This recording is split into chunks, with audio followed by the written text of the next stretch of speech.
அன்பு ஆன்மீக தமிழ் அன்பர்களே நண்பர்களே, உங்கள் அனைவருக்கும் தமிழ் யூடியூப் சேனலின் இனிய தமிழ் வணக்கம். தாய்மொழியால் இணைவோம், தாய்மொழியை வளர்ப்போம். வாழ்க தமிழ், வளர்க தமிழ். நமது சேனல் ஆன்மீக பதிவில் 12ஆம் நூற்றாண்டில் சேக்கிழார் அருளிய 12ஆம் திருமுறை சைவ காப்பியமுமான பெரிய புராணம் என்ற திருத்தொண்டர் புராணம் என்னும் நூலில் உள்ள அனைத்து பாடல்களையும் பரம்பொருளான சிவபெருமானின் அருளாசியுடன் ஒவ்வொரு பாடலையும் தெளிவான மற்றும் இயல்பான விளக்கத்துடன் அளித்து வருகிறோம்.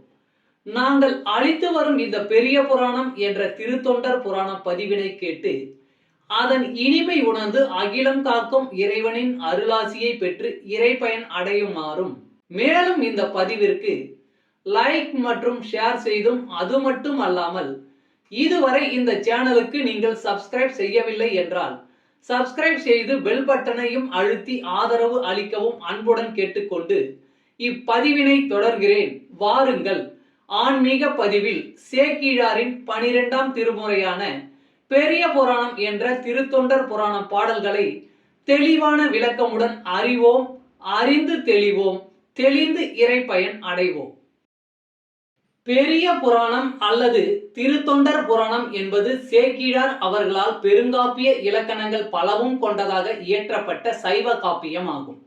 சுந்தரமூர்த்தி சுவாமிகளின் திருத்தொண்ட தொகை என்னும் நூலை முதல் நூலாக கொண்டும், சுந்தரமூர்த்தி சுவாமிகளை காப்பிய தலைவராக கொண்டும், அவர் போற்றிய சைவ அடியார்களின் வாழ்க்கை வரலாற்றினையும் இந்நூலில் சேக்கிழார் விவரிக்கிறார். திருத்தொண்ட தொகை நம்பியாண்டார் நம்பி எழுதிய திருத்தொண்டர் திருவந்தாதி ஆகியவற்றை மூல நூல்களாக கொண்டும், 2ஆம் குலோத்துங்க சோழனிடம் அமைச்சராக இருந்த சேக்கிழார் பல ஊர்களுக்கு சென்றும் திரட்டிய தகவல்களை கொண்டும் பெரிய புராணம் எழுதப்பெற்றுள்ளது. 2ஆம் குலோத்துங்க சோழனின் ஆணையின்படி தில்லைக்கு சென்றவர் அங்கு இருக்கும் இறைவனான நடராசர் உலகெல்லாம் என்று அடியெடுத்து கொடுக்க, சேக்கிழார் உலகெல்லாம் உணர்ந்து ஓதற்கு அரியவன் என பெரிய புராணத்தை தொடங்கியதாக நம்பப்படுகிறது. இடைக்கால இலக்கியத்தில் மக்களின் வாழ்க்கை பற்றி வரலாற்று போக்கில் அறிவதற்கு இந்நூல் உதவுகிறது. பெரிய புராணம் முதல் காண்டம், 2ஆம் காண்டம் என 2 காண்டமாகவும், முதல் காண்டத்தில் 5 சருக்கங்களையும் 2ஆம் காண்டத்தில் 8 சருக்கங்களையும் உடையதாக அமைக்கப்பெற்றுள்ளது. சுந்தரமூர்த்தி சுவாமிகளின் திருத்தொண்ட தொகையில் இடம்பெற்றுள்ள பாடல்களின் முதல் வரியே சருக்கங்களின் பெயர்களாக உள்ளது. காப்பிய கதையானது கைலாயத்தில் தொடங்க பெற்று சைவ அடியார்களின் வாழ்க்கையை விவரித்து இறுதியாக கைலாயத்தில் முடிகிறது.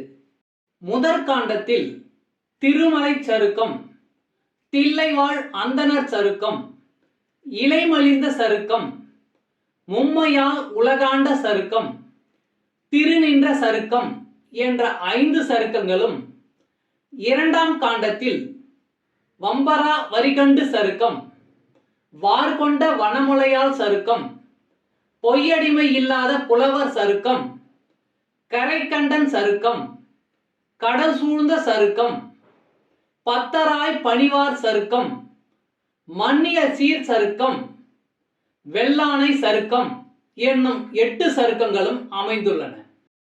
இந்த 13 சருக்கங்களிலும் உள்ள மொத்தம் 4286 பாடல்களையும் ஒவ்வொரு பதிவிலும் ஒவ்வொரு பாடலாக தெளிவான மற்றும் இயல்பான விளக்கமுடன் கேட்டு இறைப்பயனை அடைய உள்ளோம். பெரிய புராணம் 31. தென் திசையில் பிறந்து தென் திசையில் பிறந்து இன்புறுவீர்களாக சிவன் அருள். உள்ள வண்ணம் முனிவன் உரை செய்வான், வெள்ள நீர்சடை மெய்ப்பொருள் ஆகிய வள்ளல் சாத்தும் மதுமலர் மாலையும் அல்லும் நீரும் எடுத்தனை வானுலன். உள்ள வண்ணம் முனிவன் உரை செய்வான், வெள்ள நீர்சடை மெய்ப்பொருள் ஆகிய வள்ளல் சாத்தும் மதுமலர் மாலையும் அல்லும் நீரும் எடுத்தனை வானுலன். பாடலின் விளக்கம். உபமன்ய முனிவன் அந்தணர்களுக்கு எடுத்துரைத்தான். இவன் சிவபெருமானுக்கு மாலை சாத்தி திருநீறு அணிவிப்பான். தமிழ் அன்பர்களே, நண்பர்களே, இன்றைய ஆன்மீக பதிவில் சேக்கிழார் அருளிய சைவ காப்பியமான பெரிய புராணம் என்ற திருத்தொண்டர் புராணம் என்னும் நூலில் உள்ள பாடலை தெளிவான விளக்கமுடன் உங்களுக்காக அளித்ததில் நான் மிகவும் பெருமை கொள்கிறேன். இப்பதிவில் அளிக்கப்பட்ட சைவ காப்பியமான பெரிய புராணம் என்ற திருத்தொண்டர் புராணம் பாடலின் விளக்கம் யான் அறிந்து கொண்டவை. யான் அறிந்த இந்த காப்பியத்தை நீங்களும் அறிந்து இறைப்பயன் பெற வேண்டும் என்பதற்காக இங்கே அளித்துள்ளேன். யான் அளித்த இப்பதிவானது ஏதேனும் ஒரு வகையில் உங்களுக்கு உதவும் என்று நான் மிகவும் நம்புகிறேன். மேலும் இப்பதிவினை கேட்டு இன்புற்று அதன்படி நீங்கள் இறைப்பயன் பெற்றால் அதில் எனக்கு மிக்க மகிழ்ச்சியே. வாழ்க வளமுடன். சர்வம் சிவமயம். இறையருள் பெறுவோம், இன்பமாய் வாழ்வோம். அன்பு ஆன்மீக தமிழ் அன்பர்களே, நண்பர்களே, இவ்வீடியோ பதிவினை கேட்டு இன்புற்று ஆதரவு அளித்த அனைத்து தமிழ் உள்ளங்களுக்கும் எங்கள் உள்ளம் கனிந்த நன்றி. மேலும் இப்பதிவு உங்களுக்கு பிடித்திருந்தால் லைக் மற்றும் ஷேர் செய்தும், இதுவரை இந்த சேனலுக்கு நீங்கள் சப்ஸ்கிரைப் செய்யவில்லை என்றால் சப்ஸ்கிரைப் செய்து பெல் பட்டனையும் அழுத்தி ஆதரவு அளிக்கவும் அன்புடன் கேட்டுக்கொள்கிறோம். மிக்க நன்றி. அடுத்த பதிவில் உங்களை விரைவில் சந்திக்கும் வரை உங்களிடமிருந்து விடை பெறுவது தமிழ் யூடியூப் சேனல்.